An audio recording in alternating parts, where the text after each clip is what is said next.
Smell that. There's nothing like it. I love the smell of propane in the evening. Smells like artistry. If you wanna get hot, you got to bring a lot propane. If your sculpture is cool, you got to get the right fuel, propane. You can light propane.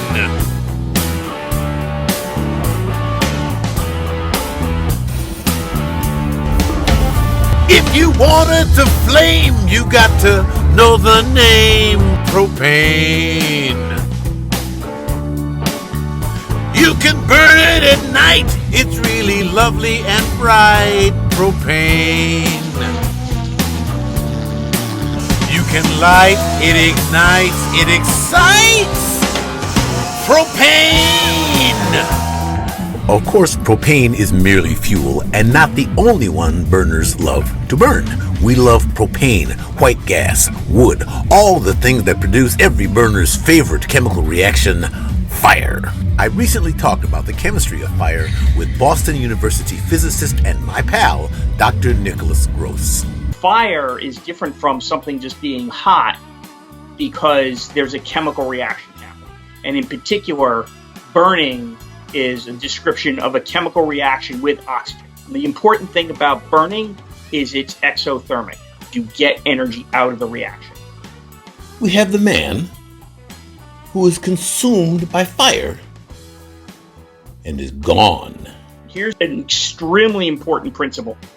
Nothing gets lost. The mass is all there. This is non-trivial. When I burn most carbon molecules, cellulose in the case of the wooden Burning Man, the fundamental principle of chemistry is that the atoms that go in the reactants are the same atoms that come out in the products. The chemical description is you've got hydrocarbons in the wood in the man, right? So, which are made up of carbon molecules and hydrogen molecules connected together. Around that, you've got atmosphere, about 20% of which is oxygen, and then the rest is mostly nitrogen with some trace other stuff.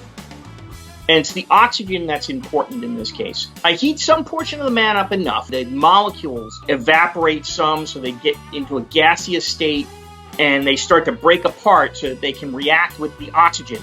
And then that reaction puts out more energy, which heats up more of the wood, generates more gas, breaks more of those bonds, and reforms. So we go from the separate oxygen and hydrocarbons to now the atoms reform to form carbon dioxide and water. It's carbon dioxide. One of the oxygens grabs 2 of the 4 outer shell electrons from the carbon. The other one grabs the other 2. And so now you're double bonded on for both oxygens, and then everybody's happy. Has the poor carbon atom lost its electrons? They're covalent bonds. So the carbon started with 4. It's sharing 2 with the oxygen and getting 2 back. It's sharing the other 2 with the oxygen and getting 2 back. It's 2 oxygen atoms that are sharing the electrons with a single carbon atom. Right.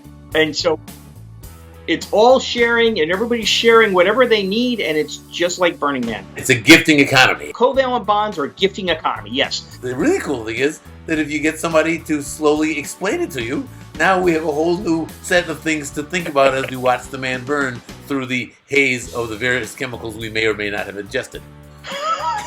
And the effects of chemicals. You said Burning Man was like, you didn't require any LSD. Oh, there's no question. I mean, hallucinogens are wasted. Dr. Nicholas Gross, physicist at, among other places, good old Boston University.